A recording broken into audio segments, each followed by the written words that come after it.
ఓం సదాశివసమారంభాం వ్యాసశంకరమధ్యమాం అస్మదాచార్యపర్యంతాం వందే గురుపరంపరాం.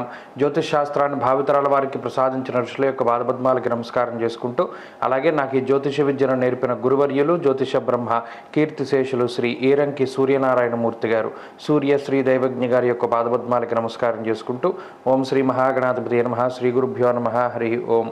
వీక్షకులందరికీ నమస్కారం. మే నెల 12వ తారీఖు లగాయితూ మే 18వ తారీఖు శనివారం వరకు ఉండేటువంటి గ్రహగతుల ఆధారంగా ద్వాదశ రాసుల వారికి ఈ వారం ఏ విధమైనటువంటి శుభాశుభ ఫలితాలు కలగబోతున్నాయో ఈ కార్యక్రమం ద్వారా తెలుసుకుందాం.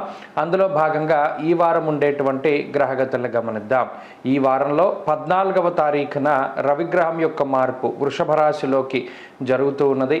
రవిగురులు వృషభ రాశి యందు సంచారం చేస్తూ ఉండగా మేషరాశి యందు శుక్రబుధులు, అలాగే మీనరాశి యందు కుజరాహువుల యొక్క సంచారం ఉన్నది. కుంభరాశి యందు శనేశ్వరుడు, కన్యాకేతువు సంచారంలో ఉన్నారు.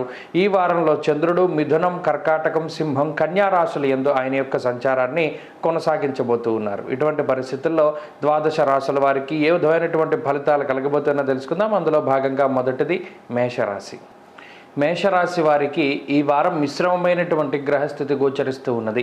ముఖ్యంగా ఈ రాశి వారికి జన్మరాశి యందు సంచారం చేస్తూ ఉండేటువంటి శుక్రగ్రహం, 2వ స్థానమందు ఉన్నటువంటి గురుగ్రహం, లాభస్థానమందు శనేశ్వరుడు, చంద్రుడు వెరసి 4 గ్రహాల తాలూకు శుభ ఫలితాలు ఈ రాశి వారికి రానున్నాయి.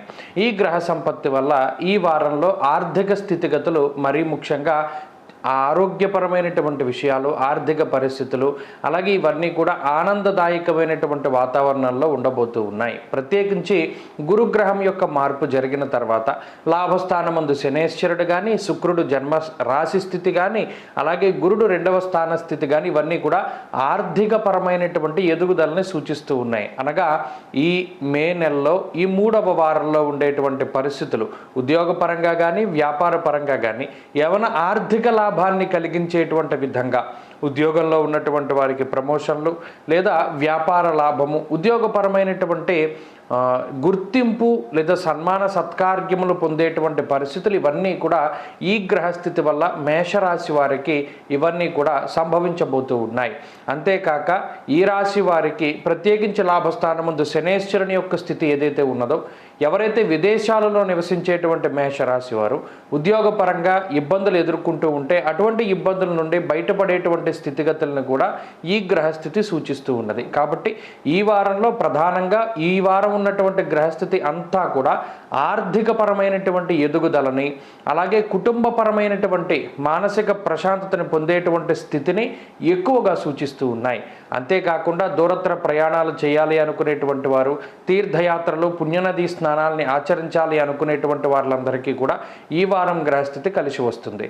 అలాగే ఆరోగ్యపరమైనటువంటి ఎదుగుదల కనబడుతూ ఉన్నది. మరి ముఖ్యంగా తోబుట్టువులతో ఉండేటువంటి సఖ్యత పెరుగుతూ ఉంటుంది. అంతేకాక ఉద్యోగపరమైనటువంటి విషయాలు చాలా సానుకూలంగాను, అలాగే వ్యాపారపరమైనటువంటి విషయాలు చాలా లాభసాటిగాను కనబడుతూ ఉన్నాయి. మరి ముఖ్యంగా మీరు తలపెట్టేటువంటి ప్రతి కార్యము కూడా అవి శుభ కార్యక్రమాలు, పుణ్య కార్యక్రమాలు ఏవైనా సరే అవన్నీ దిగ్విజయంగా మీరు పూర్తి చేయగలుగుతారు. ప్రణాళికాబద్ధమైనటువంటి జీవనాన్ని గడపగలుగుతారు. విద్యార్థులకి గ్రహగతులు చాలా అనుకూలంగా ఉన్నాయి. స్త్రీలకు ప్రత్యేకించి ఈ గ్రహస్థితి మానసిక ప్రశాంతతని, ఆరోగ్యాన్ని కలిగిస్తూ ఉంటుంది. మేషరాశి వారు ఈ వారం మరింత అనుకూలమైనటువంటి ఫలితాలని సాధించడానికై విష్ణు సహస్రనామ స్తోత్రాన్ని పారాయణ చేస్తూ ఉండడం చెప్పదగినటువంటి సూచన. ఈ వారంలో కలిసొచ్చేటువంటి రోజు శనివారంగా చెప్పవచ్చును. అదృష్ట సంఖ్య 1, అదృష్ట వర్ణము లేత పసుపు రంగు. తదుపరి వృషభ రాశి.